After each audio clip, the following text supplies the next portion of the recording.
আমি ইউডিএফের ভোটে জিতলাম না, কার ভোটে জিতলাম না, আমি তো সোনাইয়ের বিধায়ক। আমি বিধায়ক উন্নয়ন তহবিল থেকে 10 লক্ষ টাকা কালী মন্দিরে দিয়েছি, অনুকূল ঠাকুরের আশ্রমে দিয়েছি, হনুমান মন্দিরে দিয়েছি। প্রত্যেকটা মন্দিরে আমরা চেষ্টা করেছি যথাসাধ্য, মণিপুরি কমিউনিটির মন্দিরে হোক বা। সোনাই সমষ্টির উত্তর কৃষ্ণপুর দ্বিতীয় খণ্ডের দাসপাড়ায় বিসর্জন ঘাটের উদ্বোধন করলেন বিধায়ক করিমউদ্দিন বড়ভূইয়া। ব্যক্তিগতভাবে 3 লক্ষ টাকা দিয়ে এই বিসর্জন ঘাট নির্মাণ করে দিয়েছেন বিধায়ক। বুধবার বিকেলে এলাকার পঞ্চায়েত প্রতিনিধি ও স্থানীয় জনগণের উপস্থিতিতে ঘাটের উদ্বোধন করেন তিনি। পরে আয়োজিত সভায় বক্তব্য রাখতে গিয়ে তিনি বলেন, বিধায়ক হিসেবে সকল সম্প্রদায়ের মানুষের উন্নয়নের চেষ্টা করছেন।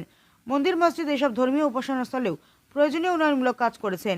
এদিকে বক্তব্য রাখতে গিয়ে স্থানীয় গ্রুপ সদস্য রতন দাস, প্রাক্তন এপি সদস্য দিলীপ শুক্লবৈদ্য সহ অন্যান্যরা বিধায়কের কাজকর্মের ভূয়সী প্রশংসা করেন। 26-এর বিধানসভা নির্বাচনে এনডিএর প্রার্থী হলে তাকে সমর্থন করার আশ্বাস দেন।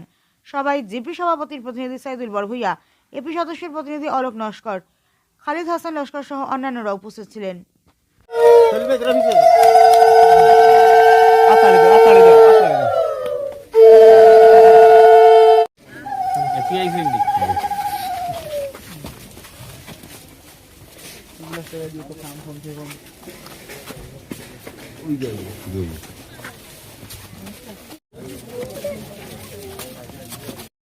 নিজে নিজে পড়ায় ওটাও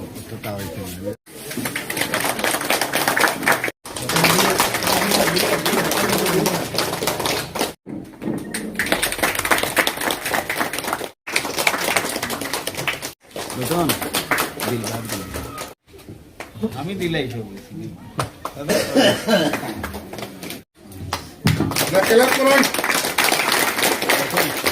আমরা গেছি তার কোয়ার্টারে গিয়া তারে নিজে আটিয়া লিয়া নিয়ে আমরা খাওয়াইছি।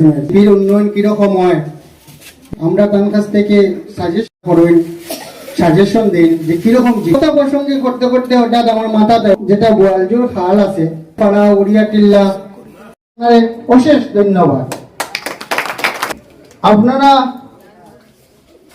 হয়তো এবার আমরা 14 বল শোনাইতে এবার হয়তো এজিপি বিজেপি মিত্রজোট তারে আমরা সমর্থন করতেলাম, কারণ সর্বৈক্য কংগ্রেসি মানুষে হল্লাই বা সরকার বানাই শোনাই দিয়া আস্তে শোনাই আস্তে আসামও এমএলএ বানানি যেত না, আপনার সিএম বানানি যেত না। বিজেপি পাই বিজেপি সরকার করব, যে এজিপির ক্যান্ডিডেট হইব আমরা এজিপির ক্যান্ডিডেট। যে পরিবেশ এই যে তুমি হিন্দু মানুষ, আমার যদি আইডিওলজি যদি ঠিক থাকে প্রদায় মানুষ আছে হিন্দু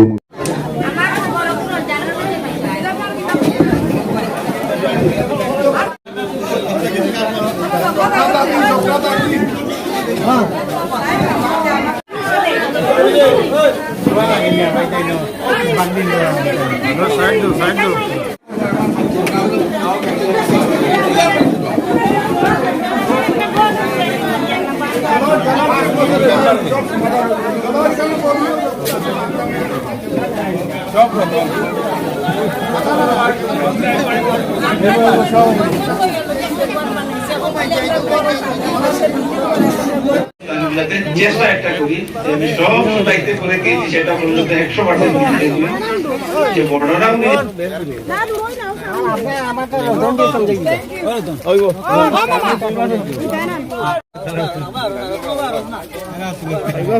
সবাই ওদিকে দেখো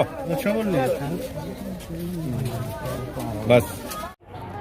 আমি ইউডিএফের ভোটে জিতলাম না, কার ভোটে জিতলাম না, আমি তো সোনাইয়ের বিধায়ক। আমি বিধায়ক উন্নয়ন তহবিল থেকে 10 লক্ষ টাকা কালী মন্দিরে দিয়েছি, অনুকূল ঠাকুরের আশ্রমে দিয়েছি, হনুমান মন্দিরে দিয়েছি। প্রত্যেকটা মন্দিরে আমরা চেষ্টা করেছি যথাসাধ্য, মণিপুরি কমিউনিটির মন্দিরে হোক বা যে কোনো মন্দিরে হোক চেষ্টা করেছি। সব যে করে ফেলেছি তা না, পজিটিভ একটা স্টেপ। এইভাবেই তো সমাজের বন্ডিং ক্রিয়েট হয়, আস্থাটা ঘুরে আসে কোথায় থেকে, এইভাবেই তো আস্থাটা ঘুরে আসে। ধর্ম মানুষের আস্থার জায়গা। আপনি পাক পবিত্র মন নিয়ে টোটাল সাবমিসিভ ওয়েতে আপনি মন্দিরে যান।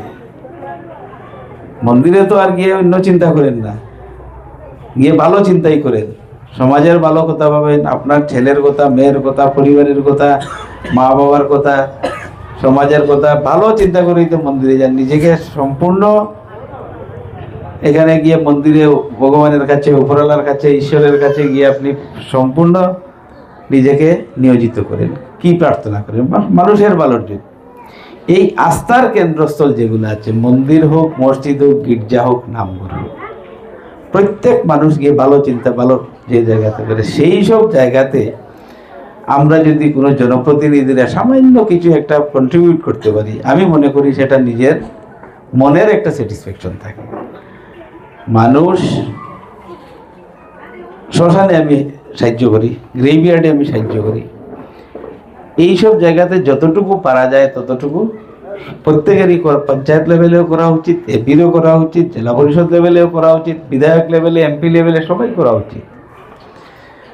সমাজ যদি ঠিক থাকে তাহলে আমি যে সামনের রাস্তাও করে দিয়েছি, এই রোডটা তো এখন মোটামুটি চলার উপযোগী পিস হয়েছে।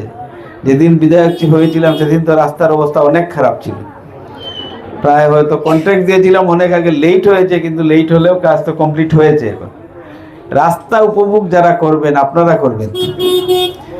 এই রাস্তা উপভোগ করার জন্য আমরা সুন্দর একটা মন মানসিকতার প্রয়োজন আছে। সেই মন মানসিকতা তৈরি হয় কোথায়? এইসব জায়গাতে, জগন্নাথ মন্দিরে আসলে, এখানে আসলে, গির্জা করে গেলে, মসজিদে গেলে, নাম করে গেলে মানুষের মন পবিত্র হতো। এই ইন্টেনশন নিয়ে আমি ধর্মীয় স্থানগুলোতে চেষ্টা একটা করি যে আমি সব সুদাইতে করে দিয়েছি, সেটা বললে তো 100% মিথ্যা কথা হবে। কিন্তু সামান্য 5 বছরের বিরোধী দলের বিধায়ক হিসাবে আমি চেষ্টা করি। তো বাকি রাজনীতির কথা বলার আমি এতে বুঝলাম এই ধরনের বিধায়কের লগে যদি থাকা যায়, কাজ করা যায়, আবার যদি জানে বিধায়ক বানানো যাইতে সমস্ত আমার গ্রাম না আস্থা করে শোনাই উন্নয়ন হইব। এই চিন্তাধারা করিয়া আমি বললাম স্যার ঠিক আছে, আপনি বানাই, আমরা আপনার লগে আছি। আপনারা আরো একটা শুনলে খুশি হইবা, আজ থেকে প্রায় 4 বছর আগে আমরা জগন্নাথ মন্দিরও তাই নিয়ে একটা মাইক সেট দিয়া গেছে। এখন আমরা গাঁও একটা বিসর্জন ঘাট দিছেন, যটা জিনিস দিছেন যে কোনো সরকারি পয়সায় না, বিধায়কে তার নিজন প্যাকেট থেকে এই টাকা দিয়া বানাইয়া দিছেন। অন্যান্য আমরা এমএলএ পাইছি, স্কিম বানাইম, প্রজেক্ট বানাইম, 10 লাখের স্কিম ধরবা, 4 লাখে বানাইবা, 6 লাখ টাকা খাইলিবা, কিন্তু এমএলএ তার নিজের প্যাকেট থেকে এটা বানাইয়া দিছে। এতে কি আমি আমার অন্তরস্থল থেকে এবং আমার পুরা পাড়ার তরফ থেকে, আমার জিপির তরফ থেকে, আমার আলহাজ করিমউদ্দিন বড়ভূইয়া মহাশয়কে আমার অন্তরস্থল থেকে ধন্যবাদ যে আপনি আমরার লাগে চিন্তা করছেন। দীর্ঘ 25 বছর থেকে সাজু ভাইয়ের সঙ্গে ছিলাম। রাজনীতিতে যদি বিচক্ষণতার মতো ব্যক্তিত্ব থাকতে হয় আসামে, একমাত্র করিমউদ্দিন বড়ভূইয়া বরাকবালিতে ওনার সুনাম আছে এবং সমগ্র আসামে ওনার বিচরণ। তো এই সুবাদে এই বছর আমরা দেখতে পাচ্ছি আসামে যেভাবে সমগ্র আসামে আমাদের যে জোট সরকার রয়েছে, সেই জোট সরকারের মাধ্যমে টিকিট দেওয়া হবে আমাদের সুনাইতে। রতন দাস বলেছে এখানে যে এজিবি বিজেপি জোট টিকিট দেওয়া হবে এবং আমরা সেটা এটা পেয়েছি আমরা খবর যে উনি এখানে মন্ত্রী নিয়ে এসেছিলেন পীযূষ হাজরিকাকে। উত্তর কৃষ্ণবরের বাঁধ প্রতিরোধ করার যে প্রকল্প ছিল সেই প্রকল্প উদ্ঘাটন করেছেন বিধায়ক। 2,20 লক্ষ টাকার সেই অনুষ্ঠানে পীযূষ হাজরিকা এবং কৌশিক রায় মহাশয় এখানে পরিষ্কার ভাষায় বলে গেছেন সুনাইতে এনডিএ টিকিট দেওয়া হবে। কাকে দেওয়া হবে এখন বলা যাবে না, সময়ে প্রাককালে সেটা প্রকাশ করা হবে। তো আমরা ইনডাইরেক্টে সেটা বুঝে গেছি আমরা যারা শুভাকাঙ্ক্ষী ছিলাম যে সুনাইতে যদি টিকিট পেয়ে থাকেন এনডিএ টিকিট, তাহলে একমাত্র করিমউদ্দিন বড়ভূইয়া। ওনার নামে আপনারা হাততালি দেন। আমি যতবারই ওনার ঘরে গিয়েছি, যদি 1 ঘন্টা বসি বা 2 ঘন্টা বসি, কিন্তু 2 ঘন্টার মধ্যে মানে না হলেও 100-150 মানুষ। কিন্তু আজকে আমার ছেলেকে ডাক্তার দেখাবো, টাকা লাগছে, কালকে আমার বাবাকে বাইরে নিয়ে যাব, পরশুদিন এই করবো, আমার ঘরে টিন পড়ে গেছে, মানে এই সমস্ত হেল্প তিনি করে যাচ্ছেন। আমি অনেক কিছু দেখেছি ওনার, আজকের থেকে অনেক দিন থেকে পরিচিত ওনার সাথে আমার। আজকে আমাদের পাড়ায় এসেছে, আমি অনেক ভালো হয়েছে, বা আমাদের বিসর্জন ঘাটটাতে দিয়েছে, অনেক খুশি।